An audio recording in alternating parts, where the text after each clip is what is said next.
Boa noite, pessoal. Só fazer uma revisãozinha com vocês a respeito do conteúdo que a gente vai ver na prova de questões que eu coloquei. As principais coisas que nós temos que aprender refere-se a, primeiro, os fatores de produção. Lembram-se que eu comentei com vocês que os fatores de produção eles estavam relacionados com as três ondas. Então, o primeiro sistema evolutivo que nós tivemos foi o sistema agrícola. Aí nós passamos por um sistema industrial, hoje estamos num sistema de conhecimento. Então, os fatores de produção então seriam o capital, o que foi no começo terra, quando ele criou o capitalismo, depois a terra foi substituída pela indústria e depois a terra foi substituída pelo conhecimento, mais o trabalho humano. Então os fatores de produção, capital, trabalho, terra, o fator terra teve essa mudança. Primeiro foi terra, para sistemas produtivos que ainda usam esse fator de produção, a terra, a indústria e o conhecimento, que é hoje, que também é chamado de informação, mas é conhecimento. Então nós temos esses três sistemas de fatores de produção. Por quê? Porque a curva de produção, ela depende de uma escolha. Basicamente uma decisão, uma escolha. Que escolha é essa? A escolha da curva de produção é, quando eu produzo algo, eu deixo de produzir o outro. Quando eu produzo algo, eu deixo de produzir a outra ponta. Então, ela é uma curva, faz uma curva nesse sentido assim. A parte que eu deixo de produzir é também chamada de custo de oportunidade. Aquilo que eu deixei de investir, deixei de produzir. Então, a economia soma também o custo de oportunidade, ela calcula isso. Por quê? Porque eu só vou ganhar utilizando fatores de produção tentando maximizar, ou seja, fazer a curva de produção aumentar ao máximo. Com capital, hoje com conhecimento e com trabalho, fazendo a curva de produção ganhar ao máximo. Essa é a primeira base do sistema econômico, nas decisões do que produzir, como produzir, para quem produzir. São as três decisões. Agora, o que ainda temos que ver na economia? Essa base, ela está montada com princípios básicos. A demanda, a oferta. A demanda, a oferta. A economia toda se baseia na demanda e oferta de produtos e serviços. Demanda, oferta. Do começo do capitalismo até a crise de 29, acreditava-se que a oferta criava a demanda. A oferta criava a demanda. Por quê? Porque a demanda seguia um princípio. A curva de demanda é uma curva que segue esse sentido da curva de demanda, ela seguia um princípio. Qual o princípio que ela seguia? Se o custo fosse alto, a quantidade demandada é baixa. Se o custo baixa, o preço baixa de um produto ou serviço, a quantidade demandada aumenta. Então esse é o princípio da demanda. Se o custo. E o que desloca a demanda? Existem três coisas que deslocam a demanda classicamente. Eu citei 4 para vocês, porque tem uma que alguns livros de economia falam. Vamos lá. A primeira coisa. Para a curva de demanda aumentar ou diminuir, é a mudança no preço dos bens ou serviços.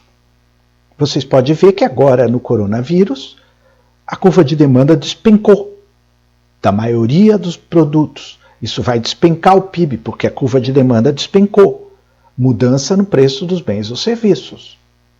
Caiu o preço dos bens ou serviços, diminuiu. Mudança no preço. A segunda curva de demanda, coisa que faz a curva de demanda se deslocar. Mudança na renda dos consumidores. A nossa renda caindo, cai a curva de demanda. A terceira coisa, a mudança no preço dos bens complementares e substitutos. Porque se eu compro um bem, eu posso substituir a carne vermelha por o frango, por o peixe, a mudança no preço, se cair muito o preço do frango, todo mundo passa a comprar frango, deixa de comprar carne. Ele é um substituto. Então a mudança no preço desses bens muda. E o que eu disse para vocês que alguns livros comentam é que a mudança nos hábitos de consumo também faz cair a curva de demanda. Agora, e a oferta? A oferta faz outro sentido. O sentido da oferta é esse daqui, ó. Esse sentido da oferta. Por que a oferta faz esse sentido? Porque os custos, a quantidade de ofertante, ela é dada pela lucratividade que o empresário vai ter, a maximização do lucro. O empresário sempre procurará maximizar o seu lucro, ganhar mais dinheiro. Então, como que ele faz isso do ganhar mais dinheiro? Ele faz isso do ganhar mais dinheiro de uma forma bem simples. O que ele faz? Ele coloca um produto e fica esperando. Se tiver bastante dinheiro ganhando num setor, bastante empresas vão entrar naquele setor. Por isso que ela faz esse sentido. Se tiver menos ganho naquele setor, as empresas, o ofertante, já não vai colocar produto no mercado. Por quê? Porque não compensa para ele. Ele não ganha dinheiro. Para que ele vai se produzir e colocar produto no mercado se ele não ganha? Agora, a oferta também se desloca. Se desloca por uns motivos meio parecidos, mas são assim. Mudança no preço, mas preço dos insumos. Aquelas bases para produzir, se mudar o insumo que leva para a produção, desloca a oferta. A mudança na renda, que é o que pode acontecer. Também, se as pessoas tiverem menos dinheiro, elas vão pagar menos, vão comprar menos, vão escolher mais para comprar dos ofertantes. Os ofertantes saem do mercado. E a mudança nos bens complementares e substitutos, que também afeta o ofertante, são a concorrência dele. Então são 3 motivos para o ofertante deslocar a curva de oferta. Então eu tenho no mercado um equilíbrio entre o preço da demanda e o preço de oferta. Eles fazem um X quase, um equilíbrio dos dois. O que a gente teve no mundo? Nós tivemos no mundo uma evolução da economia. A Primeira Guerra Mundial criou uma mudança nos bens e produção de produtos. Então o que aconteceu? Quando chegou em 1929, a Bolsa de Nova York, como a Primeira Guerra Mundial destruiu a Europa, os Estados Unidos reconstruíram ao final da Primeira Guerra. Então, quando chegou 1929, a guerra foi de 1914 a 18, os anos de guerra. Os anos de guerra ficaram por aí, 14 a 18. Então, esses anos de 14 a 18 é que teve a guerra. Quando terminou a guerra, a Europa estava destruída. Aí o que aconteceu? Os Estados Unidos reconstruiu, bancou esse financiamento da Europa e vendia muitos produtos. Chegou em 29, a Europa já estava se recuperando, então não precisava mais comprar dos Estados Unidos. Segunda coisa, os Estados Unidos, que só produzia, começou a ter excesso de produto de estoque. Não conseguia vender, a superprodução, mais um fator da crise. Tivemos uma crise na agricultura americana em 29, que também foi outro fator da crise. E tivemos um detalhe importante, que foi a Bolsa de Nova York especulava, porque todas as empresas eram americanas, todo mundo queria ganhar dinheiro na Bolsa de Nova York, então não investia na produção, investia só na Bolsa, ganhar dinheiro no mercado financeiro. E ela cresceu muito. Aí o que aconteceu? Estourou. Não tinha mais solução. O mundo caiu em recessão. A crise de 29. Tanto que hoje no mundo nós estamos com uma crise bem parecida com a de 29. Não tem produção, as pessoas estão sendo desempregadas e não tem o que fazer. Hoje por causa de uma pandemia, que é o coronavírus. Então o mundo está parado, esperando para ver o que vai fazer depois da pandemia. Mas a gente já sabe o que vai fazer porque passamos pela crise de 29.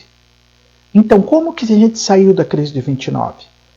Keynes criou uma fórmula para estruturar o crescimento de novo. A fórmula era bem simples, pessoal. Simples não, mas era uma fórmula que é muito usada hoje em dia. O que aconteceu? O governo americano passou a ter o Estado entrando nessa oferta e demanda. Ou seja, dando dinheiro, ajudando, essas políticas que estão acontecendo hoje, distribuindo dinheiro, ajudando estados e municípios para que volte a economia a funcionar. Por que o Estado tem que entrar numa crise dessa daí? Por causa de uma coisa bem simples, pessoal. Só o Estado tem recurso. A atividade econômica, o empresário não vai investir se não lucrar. E ele não vai lucrar se o mercado está parado. Então o que o empresário tem que fazer? Melhorar a renda das pessoas, dar dinheiro para as pessoas para melhorar a renda. Quando as pessoas têm emprego e renda, elas começam a comprar, os empresários começam a investir, a oferta e demanda começa a funcionar. Então, Keynes criou uma fórmula para isso, que era o Y, que é a renda, igual ao consumo mais o investimento, o I, mais os gastos do governo, menos a tributação, mais o X, que é a exportação, menos M, que é a importação. Essa que é a fórmula que foi criada. Basicamente, da estrutura de oferta é essa. Quanto à moeda, ela sempre foi o meio que nós usamos para trocar, comprar e vender produtos. Então a moeda tem funções. Primeira função dela, ela é meio ou instrumento de troca. Segunda função da moeda, a moeda é uma reserva de valor. A terceira função, ela é uma unidade de medida. Então a moeda tem 3 funções. Essa moeda com 3 funções, ela é controlada pelo Banco Central. São os bancos centrais que controlam a moeda. E os bancos centrais é que distribuem, fazem a oferta do dinheiro para os bancos comerciais. E os bancos comerciais tentam administrar essa moeda. Então o Banco Central pega o dinheiro, manda para um banco comercial, o banco comercial empresta a taxa de juros para as pessoas. É assim que funciona, pessoal. Esse que é o sistema que funciona. E tudo funciona por um sistema que a gente chama de meios de pagamento. Essa distribuição de dinheiro a gente chama de meios de pagamento. Então eu tenho meio de pagamento 1, M1, meio de pagamento 2, M2, meio de pagamento 3, M3, meio de pagamento 4, M4. Então imagine o seguinte, existe um monte de dinheiro que está nos bolsos de todo mundo, dinheiro em poder do público. O meio de pagamento 1 começa a somar esse dinheiro em poder que está em poder do público, o público leva para um banco. Então a gente soma depósitos à vista, grana que eu depositei, depósito à vista. Então eu pego o dinheiro que o público, que estava na mão do público, eles depositou no banco, que é o M1. O M1 está ligado com os depósitos à vista. E aí eu somo o quê? O número de títulos que o governo, que os bancos têm em poder dele naquele dia. Por que vai ter título naquele dia no banco? Porque as empresas costumam comprar papéis do governo, como Tesouro Direto. Então elas têm um título guardado no banco. O empresário chega lá e diz assim, olha, eu queria investir em alguma coisa. O gerente do banco fala, hoje está bom, está pagando tanto o título do governo federal para 3 anos. Eu digo, puxa vida, está pagando tanto assim? Sim, se você quiser eu vendo. Então eu compro. E aquele título fica no banco, não fica na minha mão, mas passa a ser minha propriedade que está dentro do banco. Então eu tenho os depósitos à vista, mais esses títulos do governo. E existem títulos federais, estaduais e municipais. São títulos que estão dentro do banco. O M2. O M2 já é feito por o M1, né? Mais os papéis que estão lá nas bolsas de valores. Lá na bolsa. Então eu tenho créditos de imobiliários, eu tenho créditos de câmbio, todos estruturados assim. Esse que é o M2 e o M1 que é feito. Ainda teríamos o M3, que eu pego o valor do M2 e somo com as poupanças, o depósito em poupança, que é o que eu passei para vocês, o M1, M2, M3, que estão montados com base nas ações. Bom, o mercado acionário, ele funciona assim. Eu tenho ações que têm direito de votar. Então eu vou votar numa assembleia de acionistas. As SAs, ela tem esse mercado acionário. Então eu tenho ações com direito a voto e ações que não têm direito a voto. Direito a voto, não tem direito a voto. Então olhe só como é que funciona. Tem direito a voto? Eu chamo essas ações com direito a voto de ações ordinárias. Não tem direito a voto? Eu chamo as ações de preferenciais. Então eu tenho ordinária, tem direito a voto. Preferenciais não tem direito a voto, mas recebe primeiro, é preferência, mas não vota, não é o dono. Além disso, costuma-se chamar que as ações são divididas em nominativas ao portador.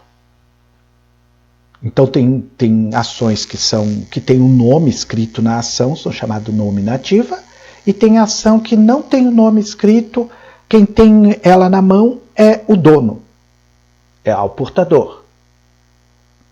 As ações são divididas então nesses quatro tipos. Eu vou ter uma ordinária nominativa, ou seja, com direito a voto e tem um nome escrito na ação. Ordinária preferencial, tem direito a voto e eu tenho preferência, não tenho nome na ação. Eu vou ter ação, ordinária portador, tem direito a voto e não tem o nome na ação. Eu vou ter preferencial nominativa, é uma ação preferencial que tem o nome na ação, mas ela não tem direito a voto. Tem o nome na ação, não tem direito a voto, preferencial nominativa. Preferencial ao portador. Eu tenho uma ação preferencial e quem tem ela guardadinha na mão dele é o dono. Basicamente é assim, são os quatro tipos de ações que a gente tem no mercado acionário. E que está numa bolsa que a gente chama o nome da bolsa de B3, Brasil 3. Bom, além disso, pessoal, a gente tem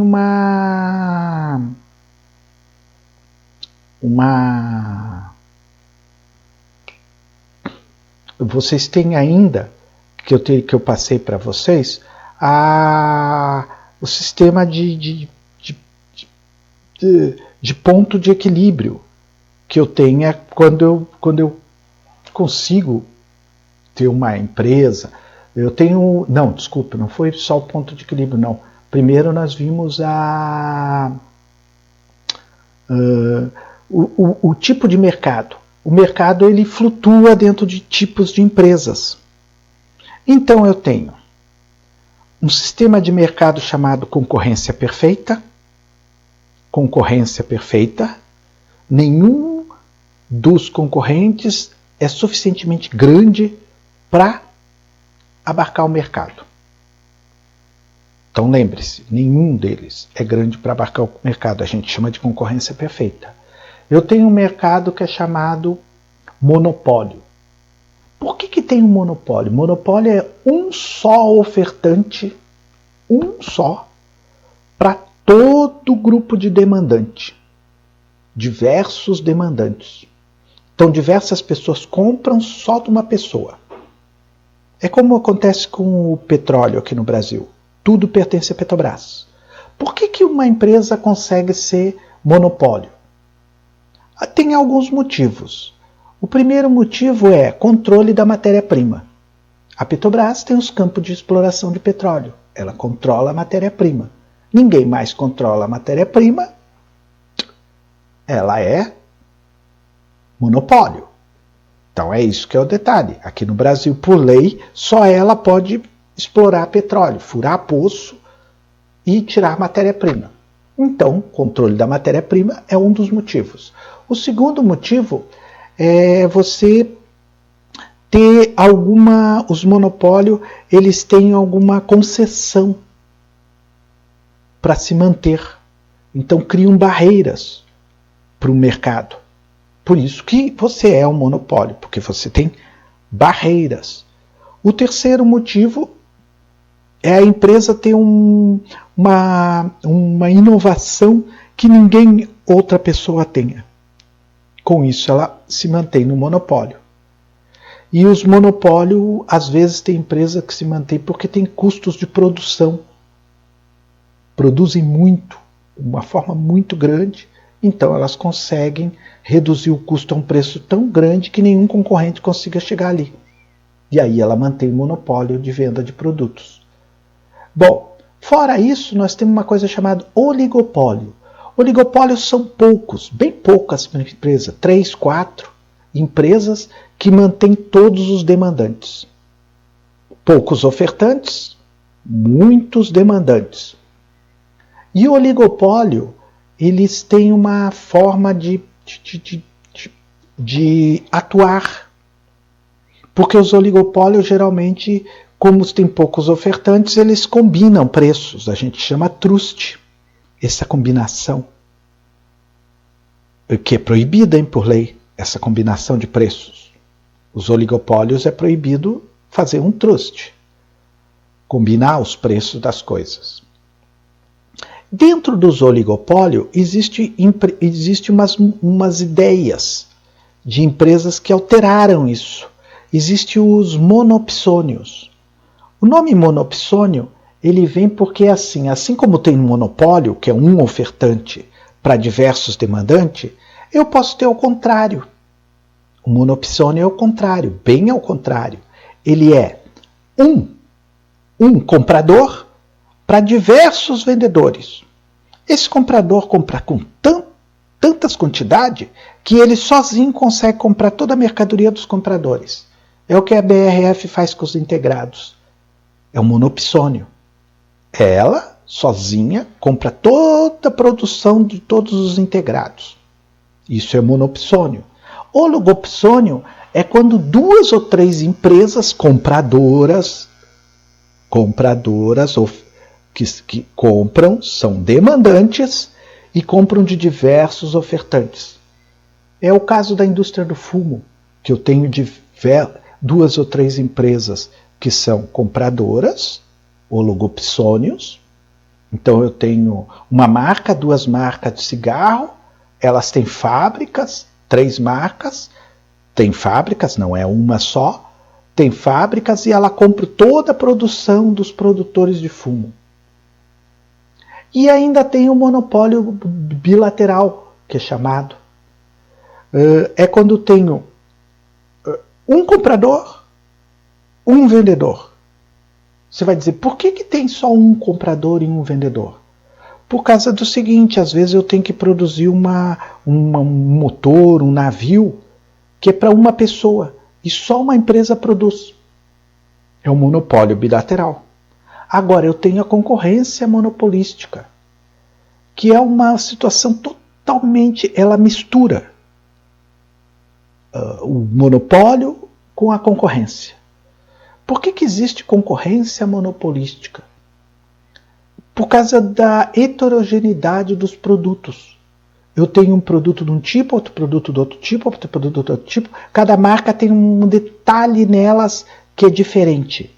Por causa dessas diferenças, eu posso ter uma concorrência, o mercado é livre concorrência, por exemplo, o mercado de fazer computadores ou celulares, mas tem umas empresas que nesse setor têm tanta tecnologia que elas se tornam monopólio. É o caso da Apple, da Samsung. Elas são um oligopólio, monopólio, é uma concorrência monopolística. Por quê que elas conseguem isso?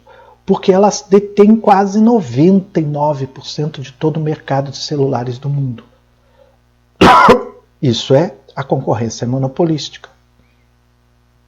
Fora essas situações de mercado que altera toda a estrutura de mercado de concorrência, eu ainda passei para vocês os pontos de equilíbrio. Que o ponto de equilíbrio é uma situação onde eu tenho o custo fixo, o custo variável. Nós temos a teoria do lucro. A teoria do lucro é por causa que o lucro, ele, além do ponto de equilíbrio, eu dei o ponto de equilíbrio e a teoria do lucro o ponto de equilíbrio. Vamos falar do ponto de equilíbrio primeiro. Custo fixo, variável.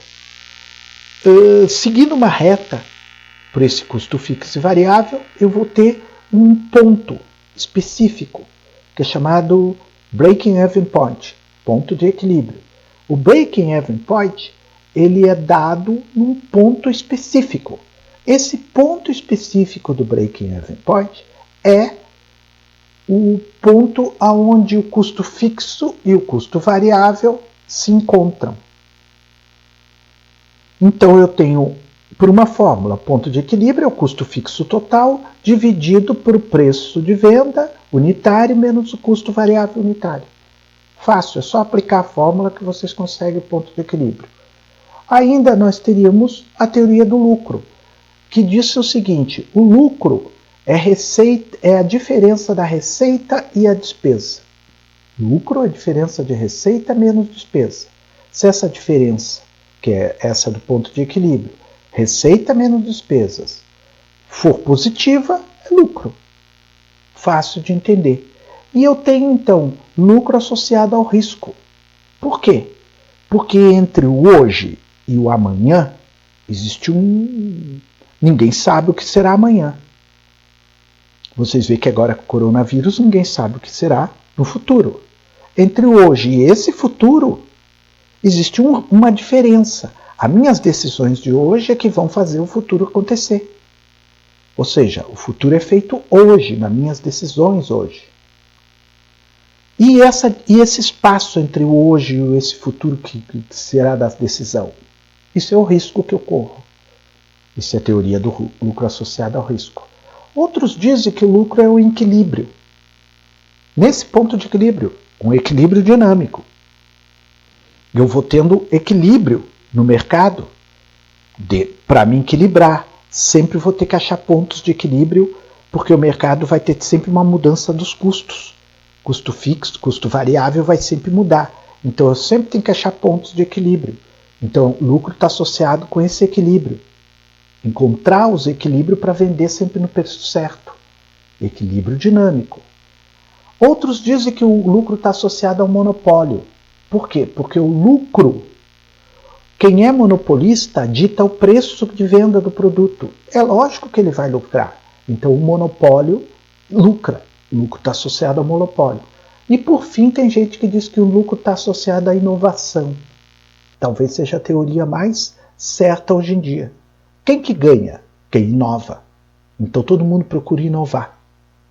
Essa é a teoria do lucro, que vocês fizeram inclusive um trabalho. Eu acho que é isso para o G1, pessoal.